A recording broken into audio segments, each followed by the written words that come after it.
I tried every single customization setting on the X-Men Tornado V2. Which way is it? Here are the results. So firstly, I have to give credit to Phil Yu from the Cubicle, who kind of inspired me to do this challenge. He did it on the Tengen V2. I think he tested about 16 different combinations, but he didn't include the magnets, he didn't change them, whereas I've done all of them. So I firstly need to explain what's going on in case you have no idea. Basically, the X-Men Tornado V2 has 5 ways to change the magnet strength, 5 ways to change the screw, and 5 ways to change the spring. So if you do a little bit of math, 5 times 5 times 5 is 125 possible settings. Now I did 5 solves on each setting, which means I did 625 total solves. I did it across 5 days because I didn't want to do 625 solves in one day, that'd be ridiculous. So I did 125 each day, and yeah, we're just gonna look at the results. So firstly, I probably need to explain what's going on in this Google Sheet, because like if you don't understand this, then there's really no point of watching this. Everything from column B to column F, these are basically the solves. If you want to look at a certain solve of a certain setting, this is kind of like an encyclopedia, you can kind of look it up. So let's say you want to find the third solve of the 4th magnet setting, the 2nd setting for the screw, and the 3rd setting for the spring. So what you do is you look here, you go to magnet setting 4, and then you go to, what's it, screw setting 2, I think it was. That's here.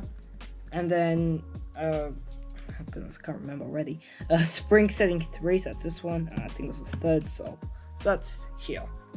So this kind of determines the spring. And obviously I did 5 solves for each. And if I take, say, this setting is magnet setting 4, screw 1, and spring setting is 1. So I'm going to be using a little bit of notation that kind of goes 4, 1, 1.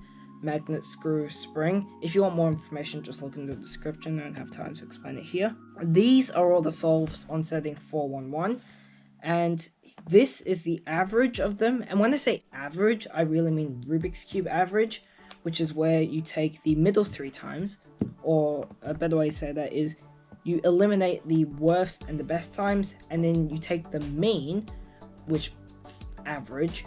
So basically take the middle 3 times, that'd be this one, and this one. And then you divide it by 3. And that's your Rubik's Cube average, that's how they do it in competitions. But this is the mean, and I'm not going to go into the details, but a mean on Google Sheets is easier to calculate than an average. So you'll be seeing a lot of this, so there's that. So that basically goes for all the settings on every single magnet setting. I have a separate page for each, separate sheet I should say. And probably should explain what these are. So this cell right here is, so this is magnet setting 5.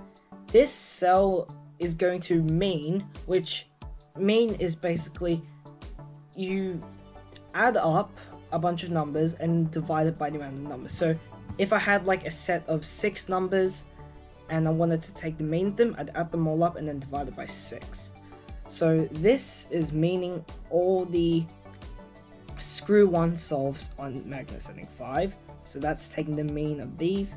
So adding them all up and dividing it by 25, because that's how many solves there are here. And I've done that for all the screw settings and all the spring settings. So as you can see, this one is taking the mean of every single magnet setting 5 and spring setting 1 setting. This is basically taking the mean of everything, which is basically meaning every single solve that I did with magnet setting 5. So as you can see, that is 14.36. Alright, so now we're going to go onto this sheet, which I like to call everything combined. And basically this is where the real data collecting starts. This may look a little bit confusing as well. I probably should explain what these numbers are. So these are all taken from magnet setting 1, because you can see magnet setting 1. So this is just basically taking the mean of the solves that I did with setting 1, 1, 1. So this is 1, 1, 1. This is 1, 1, 2, 1, 1, 3, 1, 1, 4, 1, 1, 5, and then 1, 2, 1, 1, 2, 2, and so on. And then what I did here is I took the mean of all of these. This number right here is the mean of every single solve that I did with magnet setting 1 and spring setting 1. And then this is magnet 1, spring 2, this is magnet 1, spring 3, 4, 5. And then right here, this is basically the same thing but with screws. So basically this is all the means with 1, 1 something, this is 1, 2 something, 1, 3 something, and so on. And as you can see here, I've done this for other magnet settings. It's 2, 3, 4, and 5. So this might be one of the most useful pieces of data because it kind of combines some of them. So this is basically it basically means the solves that I did with screw 1 and spring 1 no matter the magnet setting, and then it does the same for all the other combinations. And then this here is is the solves that I got with some spring setting and magnet setting. So this is every single solve that I got with magnet setting 1 and spring setting 1, basically meaning them all. And then here I've done the same but with magnets and the screw. Alright, and then here, this is probably the densest, these are definitely the densest means, and basically, this is basically meaning all the solves that I got with screw setting 1, 2, 3, 4, 5, and then spring 1, 2, 3, 4, 5, and magnet 1, 2, 3, 4, 5. But now I'm going to tell you what I took from this. So, as you can see here, changing the spring makes the tiniest difference. Like this is probably the best spring 4. This is the worst spring, which is spring 5. And they only differ by less than 0.1. So changing the springs on here really doesn't make a difference. I mean, if your turning style is like different, then this obviously will different. But for me, if you watch the streams, you will know that I will change my turning style depending on, like, after I change the settings, I like to do this and just get a feel of what the cube is like before I do my solves. And I'm like, okay, if it's like tight, then I try to turn a bit more accurately. And this is more relevant to the screws. So when I got to these like tightest screws, like especially number 5, I was like, okay, I'll just slow down a little bit, try and turn a little bit more carefully. Especially when you get a weak magnets with tight screws, and that's like it's very hard to accurately turn. That's basically what I mean. So the screws kind of made a difference. Like the difference between best and worst is only 0.6, which isn't that much, to be honest. And I think there's a reason why screw 5 is the worst. It's because I don't really like the very tight cubes. Although this one, screw 1, also did like quite badly compared to the rest. So somewhere in the middle would probably be right for me. Now for springs, as you can see here, really doesn't make a difference.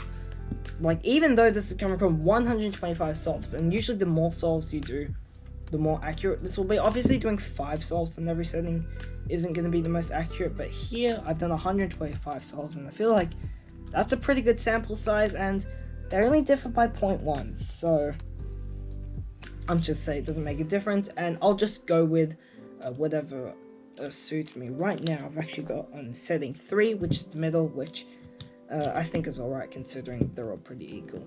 And for the magnet settings, there is sort of a noticeable difference, although it might be like first number bias, because as you can see, this, when there's a magnet saying 1, the means are 15, and all the other ones are 14, and it kind of stands out in that way, but it really shouldn't make a difference.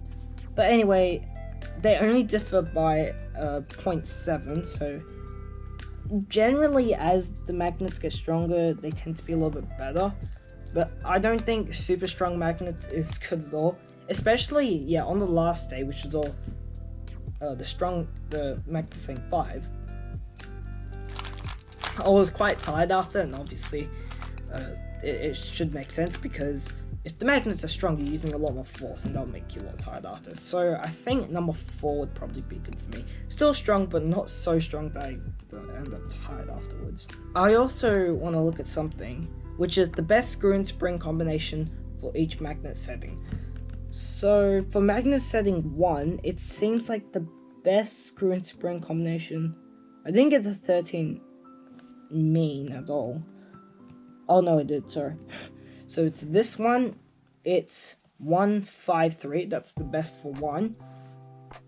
And that really doesn't make sense, because the screw, when it's tighter and when you have weak magnets, it's harder to control. But maybe the springs being on 3 did something, I don't know.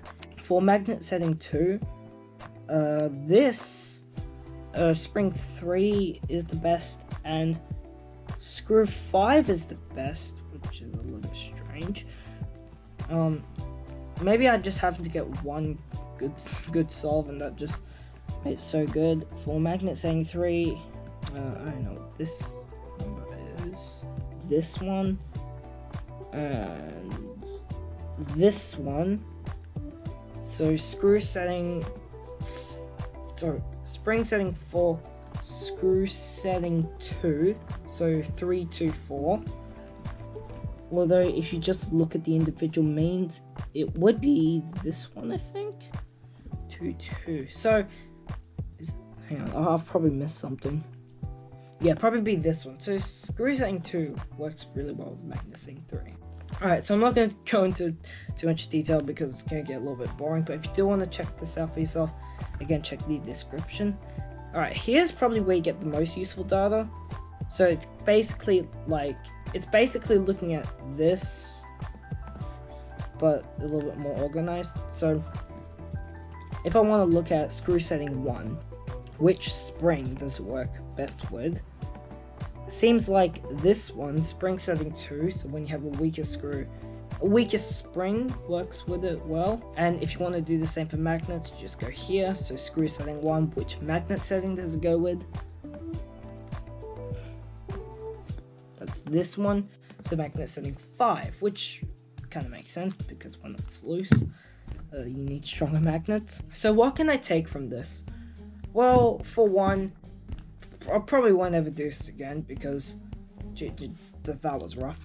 But anyway, I did take a few more important things from this. One, changing the springs really doesn't make a difference. So as you can see, springs are kind of more like feel based, but in terms of performance, it really doesn't like change. And I guess that kind of makes sense. Like when I was changing the springs, I couldn't really like feel a difference apart from like snappy a corner cone. But like when I was turning them, it really made no difference. And I thought maybe the numbers would show a different story, but no, they're pretty much the same thing. Difference of 0.1 is not gonna be enough. And I think another important thing is I found out, well, I kind of already knew this before, but I've kind of solidified the fact that I'm quite good at changing my turning style. And especially here, I feel like if I hadn't gained the mindset of just try and adjust your turning style to whatever cube you have, then I probably would have done a lot worse on screw number 5. And I mean, changing your turning style kind of rigs it a little bit, but after all, I do want to perform my best on all of them. So that's why I changed it for screw setting 5. A lot of the tightest settings, as I said before. So yeah, the fact that I'm able to do basically my average is quite amazing. Alright, I think this video is getting way too long now. If you found out another cool thing from this sheet, then tell me in the comments below, because I would really love to see what other people think of this. Alright, thanks for watching. Make sure to like and subscribe, and I'll see you next time.